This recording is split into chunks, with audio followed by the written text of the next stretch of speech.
Ça a commencé très tôt, en fait. À l'âge de 7 ans, 8 ans, je me posais des questions sur la réalité. C'était bizarre pour moi que les gens semblaient être confortables, qu'ils étaient là, qu'ils étaient conscients, qu'ils voyaient la réalité. Je ne comprenais pas que les gens ne se demandaient pas les questions fondamentales. Comment on est là? Comment ça se fait que je suis conscient? Qu'est-ce qui se passe? Il me semblait que les gens arrivaient sur cette vie, sur cette planète et ils commençaient à faire comme les autres et il n'y a personne qui se posait de questions, à moins que ça soit la fin de leur vie, dans les 2 dernières semaines, tout d'un coup, ils se posaient la question Ah, mais c'était quoi ça, cette vie que je viens de passer? Et puis en 2 semaines, c'était un peu trop tard pour essayer de trouver. J'ai eu des difficultés à l'école, c'était difficile pour moi de m'intégrer. Ils m'enseignaient tous des trucs qui me semblaient très bizarres. Aussi, j'ai eu des abus dans ces écoles, ça a été très difficile pour moi, je ne m'intégrais pas. Il y avait des abus des professeurs, il y avait des abus des élèves. Donc, je suis devenu très isolé. Et j'ai regardé, vous savez, en isolement, tout ce qui vous reste, c'est la nature. Et dans la nature, je me sentais accepté, je me sentais confortable, je me sentais présent, qu'il y avait comme une présence qui me tenait, qui m'aimait. Quand je regardais la nature, je voyais de la structure, je voyais de l'organisation, je voyais un équilibre incroyable. Et j'ai commencé à penser que peut-être il y avait quelque chose qu'on ne connaissait pas, qu'on ne voyait pas, qui existait dans l'espace. J'ai eu des premiers cours de géométrie, des premiers cours de sciences, de physique, de la chimie et tout ça.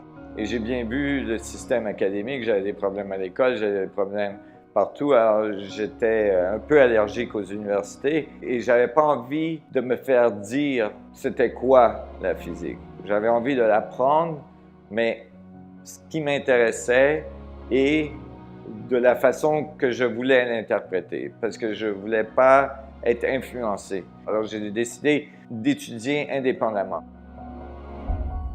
J'étais dans le sport pendant très longtemps, j'étais un athlète en ski, j'étais guide dans les montagnes et tout ça. J'ai commencé pendant ma carrière de ski, le soir, les fins de semaine, à chaque fois que je pouvais, j'étudiais. Et j'ai étudié dans un camion pendant 5 ans, complètement isolé.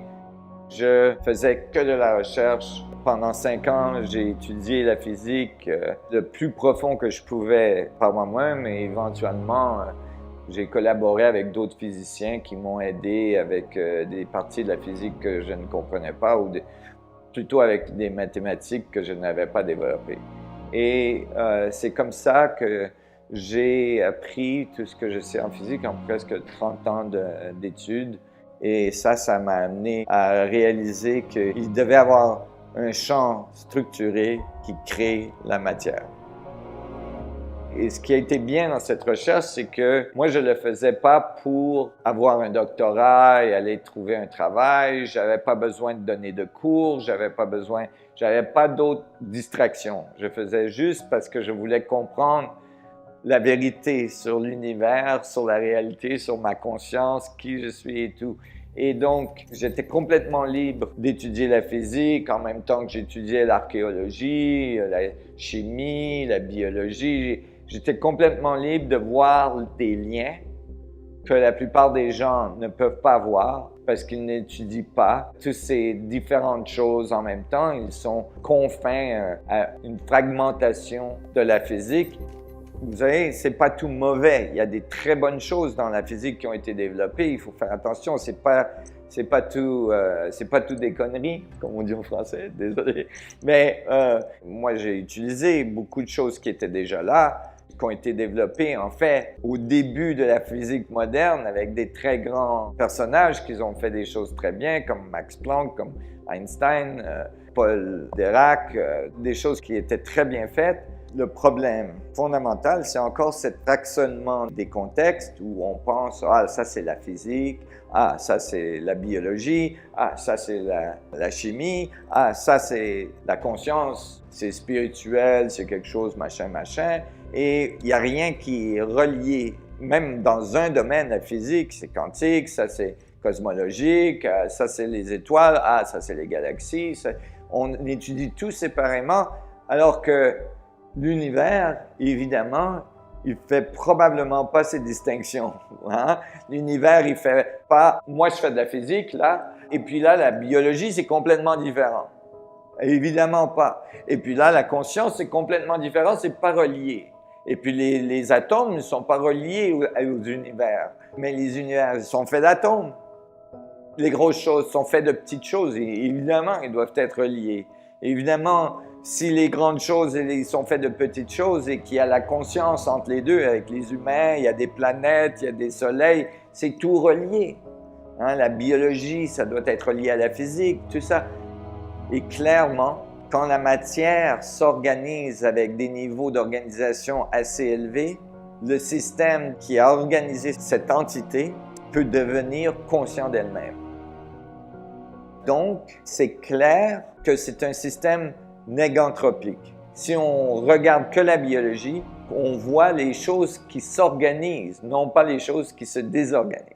Et donc, ça va contraire au concept des théories de physique qui disent que tout est aléatoire, que tout se désorganise et tout ça. Mais évidemment, si les choses se désorganisent, c'est parce qu'ils étaient organisés à un moment donné. On ne peut pas avoir la désorganisation sans l'organisation. Et la physique de l'organisation, on ne l'a pas explorée. Et là, j'ai trouvé des évidences et des concepts qui montrent que l'organisation, ça vient de l'information dans un champ d'information qui est présent partout et qui crée des retours d'information. Et dès qu'on a un retour, comme les équations fractales, on a la possibilité d'avoir des très grands niveaux d'organisation très rapidement.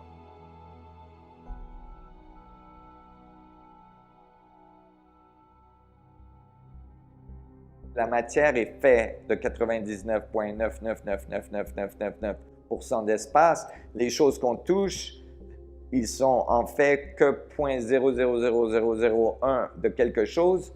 Et cette chose, c'est un champ électrostatique, c'est un peu d'énergie dans l'espace. Alors, c'est tout de l'espace et mes équations montrent très clairement et très précisément que les atomes sont de l'espace organisé, de l'énergie de l'espace organisé. Alors, ce champ dans l'espace qui avant avait été appelé l'éther, et que des très grands physiciens avec des prix Nobel maintenant retournent à ces concepts d'éther et ils voient que c'était une mauvaise idée de l'enlever. Einstein a essayé de le remettre, il n'a pas réussi. Parce qu'en fait, les équations quantiques montrent que le vide est extrêmement plein d'énergie. Les nombres sont immenses. Alors, je vais vous expliquer un peu. Il y a des champs électromagnétiques entre moi et vous. Il y a des champs, vous voyez, il y a de la lumière visible, il y a l'infrarouge, il y a des micro-ondes, il y a des ondes de radio. Si on prend un petit cristal et on le met à la bonne fréquence, on entend la radio qui sort. Donc, tout ça, c'est dans l'espace entre moi et vous. Et on a l'impression que c'est vide, mais c'est là. Et si on essaie de voir jusqu'à quelle fréquence, en physique quantique, on arrive, les longueurs d'onde deviennent plus courtes, plus courtes, plus courtes, plus courtes, plus courtes. Et puis, plus ils sont courtes, plus il y a d'énergie, parce que plus il y a d'oscillation dans une région d'espace. Et on voit que ça va jusqu'à la longueur de Planck, qui est des milliards et des milliards plus petit qu'un atome. Et quand on calcule combien d'énergie, donc, dans les champs électromagnétiques, dans la structure de l'espace au niveau quantique, on trouve des nombres pas possibles. C'est plus que la masse de l'univers dans un centimètre cube d'espace. Alors, même en physique standard, on sait que le vide n'est pas vide. Juste comme votre signal sur votre portable, il prend des ondes électromagnétiques pour communiquer, vous pouvez aller sur Internet, tout ça, mais vous ne les voyez pas les ondes, vous ne les sentez pas les ondes, vous ne le savez pas. Alors, la seule chose qui vous dit que ces ondes sont là, c'est parce que votre portable, il fonctionne. Mais il n'y a pas de portable qui utilise les ondes à la fréquence de Planck parce que c'est tellement petit, c'est des milliards de fois plus petit qu'un atome. On n'a aucune référence pour ce qui se passe à ce niveau-là et on pense, en général, on l'ignore, même si on fait de la physique et les nombres sont très grands. Alors quand ils ont découvert ça il y a presque 100 ans, ils se sont dit ça, on va dire que c'est aléatoire, c'est de l'énergie aléatoire, il n'y a rien à faire avec ça, ça n'a rien à faire avec la matière et on l'ignore. Et c'est ce qu'ils ont fait, c'est ce qu'ils ont enseigné. En général, même les étudiants avec des doctorats en physique, ils n'ont pas été enseignés, ils n'ont pas eu un cours sur l'énergie du vide. Et c'est que très récemment que des grands physiciens, par exemple Frank Wilczek, qui a un prix Nobel en physique, qui a fait une conférence en 2017. D'après moi, c'est la plus grande présentation en physique, la plus importante dans les 100 dernières années, qui s'appelle La matérialité du vide, où il discute qu'on n'aurait jamais dû enlever l'éther, que Einstein s'était trompé, et puis ça, il faut avoir du culot pour dire ça. Mais Einstein, il s'est repris après, mais il n'a pas réussi à en convaincre les autres de remettre l'éther dans les théories. Et que maintenant, il faut comprendre que dans sa conférence, vous voyez, un prix Nobel en physique nous dit que nous sommes des enfants de l'éther.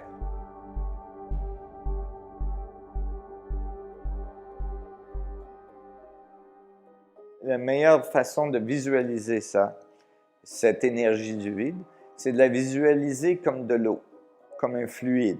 Et que ce fluide, il est partout. C'est comme un poisson dans l'eau. S'il ne peut jamais sortir de l'eau, puisqu'elle est partout, c'est rien pour eux. Ils ne comprennent pas qu'ils sont dans l'eau. Hein? Et vous imaginez que dans l'eau, il peut y avoir des petits vortex qui se forment. Hein? Où les molécules d'eau, au lieu de faire comme ça, ils font comme ça. Il y a des centaines, des milliers, de milliards de molécules qui se mettent à tourner comme ça de façon cohérente. Le poisson, ou bien vous, dans l'eau, vous voyez, et là, vous voyez un petit vortex. Hein? Et peut-être qu'il est très, très petit, ce vortex. Et vous allez dire, ah, il y a quelque chose là, alors qu'il n'y a rien là-bas. Il n'y a rien autour, mais il y a quelque chose là. Je le vois. Et ça, c'est une atome. Vous voyez, ça, c'est un petit vortex dans le vide qui crée un petit effet énergétique. Et là, vous voyez ce truc et vous dites, ah, mais là, vous essayez de comprendre ce vortex d'eau sans sachant qu'il y a de l'eau partout. Et que ce petit vortex d'eau qui est là, il est dans l'eau. Alors, les petits vortex d'eau qui font ta matière, ils sont dans l'eau aussi. Et que là, il y a un échange d'informations entre tous les petits vortex. Et que c'est tout connecté. Si on ne se rend pas compte que ce fluide de l'espace est là, on ne comprendra jamais le petit vortex puisqu'il est fait de ce fluide. On assume qu'il est séparé, il est là-bas, moi je suis ici, il n'y a rien entre nous, alors on est tous séparés, tout est séparé et on ne comprendra pas. Mais si on comprend que tout est connecté à travers ce super fluide d'énergie de l'espace, là on commence à comprendre la matière et éventuellement on commence à comprendre la conscience parce que évidemment, s'il y a des retours d'informations comme ça, s'il y a des feedbacks, hein, la conscience, c'est de réaliser que nous, on est nous. C'est un feedback. Hein? On se voit dans la glace, on dit « Ah, ça c'est moi ». Alors, s'il y a des feedbacks dans la matière, comme ça, avec le champ, éventuellement la matière s'organise en systèmes plus en plus complexes et évidemment, à un moment donné, le système complexe devient conscient de lui-même.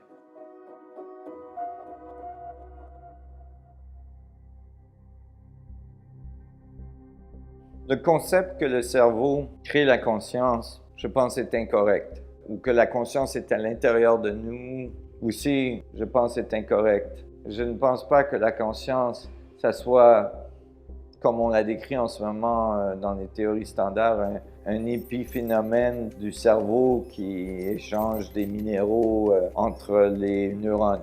Des décharges électriques, ça ne fait pas nécessairement la conscience.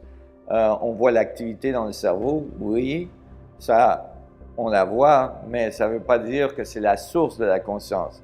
L'activité dans le cerveau, moi je pense que c'est plutôt le résultat de la conscience. Et le cerveau et les systèmes biologiques, c'est-à-dire le cœur qui bat, votre estomac, toutes les choses de votre corps, ils agissent comme une antenne quantique, fractale. D'ailleurs, on utilise les antennes fractales dans vos portables et tout ça parce qu'ils ont une capacité d'avoir beaucoup de réseaux. Donc, votre corps est comme une antenne vivante qui s'ajuste à des stations comme une radio, dépendant de votre état émotionnel. On sait que le battement de votre cœur, votre respiration, la façon que le sang passe dans vos veines, et que tout ça, c'est comme un rythme, une oscillation d'une antenne cristalline qui capte de l'information de la structure du vide. C'est-à-dire que votre conscience, c'est en fait de l'information dans la structure de l'espace et que vous avez cette information qui a animé, qui a organisé la matière. On est comme une antenne dans un champ d'information. Un transmetteur aussi, il envoie de l'information et reçoit de l'information. On capte de l'information à partir de la matière autour de nous et on l'interprète et on la renvoie dans le vide à travers nos atomes qui nous redonnent de l'information sur la matière autour de nous. Et donc, il y a ce retour d'information qui crée notre réalité. Et donc, quand la matière se désorganise, l'information n'est pas perdue. On sait en physique que l'information ne peut pas se perdre. Alors, si elle n'est pas perdue, le concept d'une âme qui continue ou des trucs comme ça commence à faire du sens.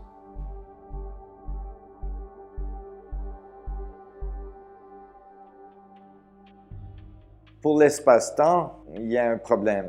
Premièrement, le concept inclut le temps. Mais c'est quoi le temps?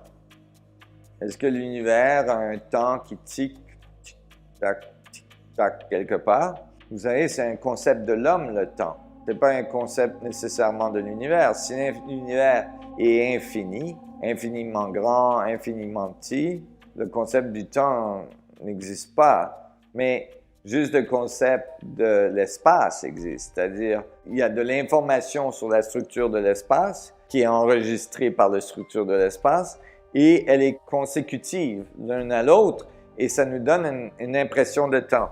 C'est-à-dire que sans mémoire, il n'y a pas de temps. Par exemple, si vous ne vous souvenez pas du moment avant, si vous n'aviez pas de mémoire, vous n'auriez aucun concept de temps. C'est pour ça que dans un des papiers que j'ai écrit sur la biophysique et sur la conscience, j'ai appelé the Space Memory Network, donc un réseau de l'espace mémoire. Parce que la mémoire, c'est ce qui fait le temps. Ce n'est pas quelque chose qui est dans la tête d'un humain, mais la mémoire, c'est l'information qui est sur la structure de l'espace quand les systèmes bougent, quand ils s'organisent. Et si l'information est enregistrée sur l'espace, vous pouvez imaginer, puisque vous êtes fait de ce même espace, que les gens pourraient, par exemple, avoir accès à de l'information non locale, puisqu'ils sont faits de cette mémoire, ils sont faits de cet espace.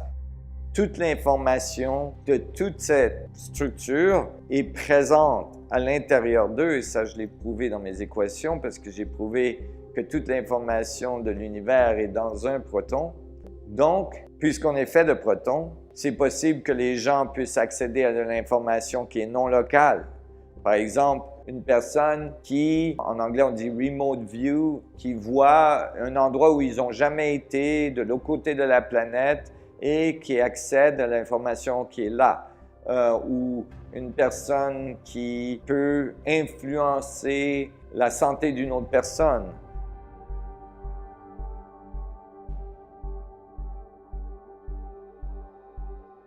Notre civilisation, premièrement, réalise que le vide n'est pas vide, malgré que nos équations, ça fait plus de 100 ans qu'on le sait, mais qu'on y porte attention, que la structure du vide est cohérente quand elle fait les atomes et que, donc, en utilisant les atomes, qui sont des structures du vide, on peut accéder à l'énergie du vide. Et évidemment, ça amène des technologies incroyables à notre civilisation, la possibilité d'extraire de l'énergie presque infinie d'un centimètre cube de vide, la possibilité de créer la courbure dans la structure du vide pour contrôler la gravité. Le contrôle de la gravité amène à la capacité de voyager dans notre univers, de passer à travers notre système solaire, notre galaxie, même notre univers. Il y a des choses incroyables qui peuvent se développer. La longévité de la vie pourrait être changée fondamentalement puisqu'on est fait de ce vide et que la désorganisation de nos cellules, en fait, c'est une désorganisation du vide. Si on commence à faire l'engineering du vide et on est capable de le contrôler, on pourrait faire des choses que l'on ne peut pas imaginer aujourd'hui, incluant créer la matière directement à partir du vide. Et là, vous voyez, le concept des replicators dans Star Trek et tout ça, ça devient possible. Ces concepts du vide qui est plein, ils étaient dans beaucoup de civilisations autour de la Terre. La plupart des grandes civilisations, ils avaient ce concept du prana, du chi, du mana en Hawaï. Et ils disaient que c'était partout, c'était dans tout et vous savez, le concept de Dieu, il est la même chose. Quand on demande c'est quoi Dieu à quelqu'un, en général, ils disent c'est quelque chose qui est partout, qui est dans tout, qui connaît tout, qui sait tout, tout ça. Mais ça, c'est une bonne description de ce champ d'information du vide. Alors, il y a des évidences sur notre planète et ces évidences, il y en a des petites et il y en a des plus grosses, mais il y en a beaucoup d'évidences sur notre planète qu'il y avait des civilisations beaucoup plus avancées avant des cataclysmes qui ont été enregistrés par toutes ces civilisations anciennes qui parlent d'une montée des mers terrible qui a recouvert les terres et tout ça. Mais qu'avant ce cataclysme, il y avait des civilisations sur notre planète qui étaient très avancées, qui pouvaient voler, qui pouvaient faire toutes sortes de choses et qui ont laissé des monuments autour de notre planète que les civilisations qu'on connaît ont trouvé ces monuments et ils ont mis leur nom dessus, ils ont mis leur nom sur les statues, ils ont fait toutes sortes de choses comme ça, mais qu'en fait, ces monuments et ces artefacts qu'on trouve un peu partout viennent d'une civilisation beaucoup plus avancée. Et évidemment, quand on regarde ces monuments, c'est vraiment pas évident. Et malgré que les archéologistes ont dit « Ah oui, c'était des 100 000 esclaves qui tiraient sur les pierres, tout ça », même avec 100 000 esclaves, qui maintenant ne sont plus des esclaves, c'était des fermiers. Quand le Nil était en amont, ils décidaient de se faire des petites pyramides. Les machins, ils ont bougé 2 millions, 3 000 pierres pour faire quelque chose d'extrêmement précis. Il n'y en a pas une pierre qui est la même grosseur, tout ça. Même avec toutes les technologies qu'on a aujourd'hui, on ne peut pas reproduire ces monuments. Par exemple, des statues qui pèsent plus que 1000 tonnes et qui sont exactement parfaites et tout ça, dans la pierre très dure, qui viennent de très loin. Évidemment, les premiers archéologistes n'avaient pas la technologie nécessaire pour mesurer précisément. Ils ont assumé que c'était à peu près précis. Et là, avec les instruments qu'on a, on a bien vu que la précision est incroyable et qu'elle ne peut pas être reproduite maintenant. Donc, je pense qu'il y a des évidences d'une société qui avait découvert ces principes du vide il y a très longtemps et qui les avait appliqués. Ça commence à dire une histoire complètement différente que l'histoire qu'on a été enseignée dans les universités et à l'école, que, vous savez, on était dans les cavernes et après, on est devenu de plus en plus avancé. C'est comme si on avait fait un montage de film, puis on avait pris le début, les hommes dans les caves, et on les avait reliés avec nous, l'homme moderne, et sans passer à travers les évolutions qui auraient pu être plusieurs évolutions.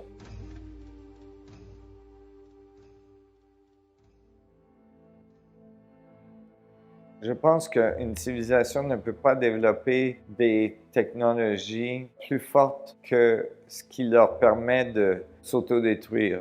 C'est-à-dire que si la conscience et la sagesse ne montent pas au même niveau que leur technologie, ils développent des technologies qui éventuellement les détruisent. L'univers est fail-safe. Il ne va pas laisser une espèce détruire l'univers. Vous voyez ça dans la nature. Si une espèce devient hors de l'équilibre, la nature s'en occupe et recrée l'équilibre. On aurait pu découvrir l'énergie du vide beaucoup plus tôt. On aurait pu l'utiliser beaucoup plus tôt, mais on n'était pas prêt. Est-ce qu'on est prêt maintenant? Ça dépend de notre capacité de réaliser qu'on est tous sur la même planète, qu'on est tous dans le même univers, qu'on fait tous partie de la même unité et que c'est beaucoup mieux de travailler ensemble et d'évoluer ensemble que de se battre pour les ressources, puisqu'il y a des ressources à l'infini dans l'univers. Et si on travaille ensemble, on peut développer des technologies qui nous amènent à avoir de l'énergie à l'infini, des ressources à l'infini. Les matériaux dans l'univers, il y en a plein. C'est pas nécessaire de se battre pour un petit bout de terrain. Il y a des milliards et des milliards de planètes habitables dans notre galaxie. Maintenant, on le sait. Depuis les 10-15 dernières années, c'est clair. Alors, ces civilisations anciennes qui semblaient avoir eu un contact avec une civilisation plus avancée ont parlé qu'il y aurait un temps, et d'ailleurs ils ont fait des calendriers pour décrire quand ce temps arriverait, une période, et là je ne dis pas une date précise, mais une période où il y aurait ce qu'ils ont appelé un moment d'ascension, de transformation. Quand ils ont décrit ça, ça a été interprété généralement philosophiquement, que ce serait une ascension de la conscience et tout ça.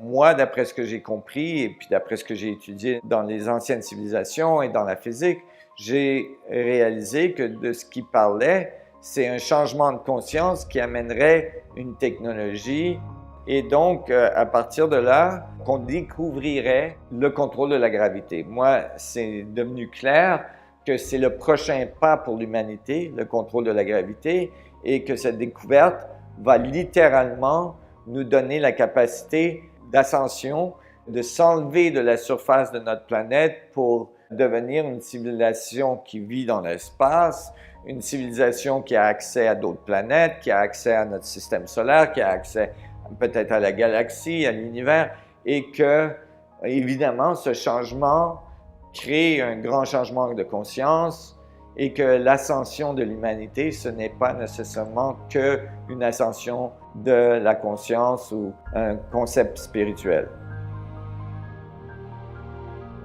Donc, évidemment, si on obtient la capacité de contrôler la gravité, on peut enlever les voitures, on peut enlever le béton, on peut enlever les choses sur la planète et on arrête de polluer. Évidemment, la planète va se régénérer très, très vite.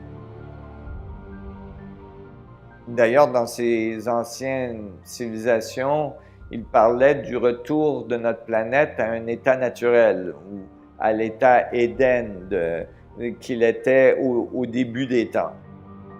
Notre technologie qu'on a présentement, c'est un miroir, c'est une représentation de notre niveau de conscience courant. Et comme ce niveau de conscience change, les gens ne veulent plus nécessairement, quand ils allument la lumière, qu'elle soit connectée à une station nucléaire ou qui brûle du charbon et tout ça.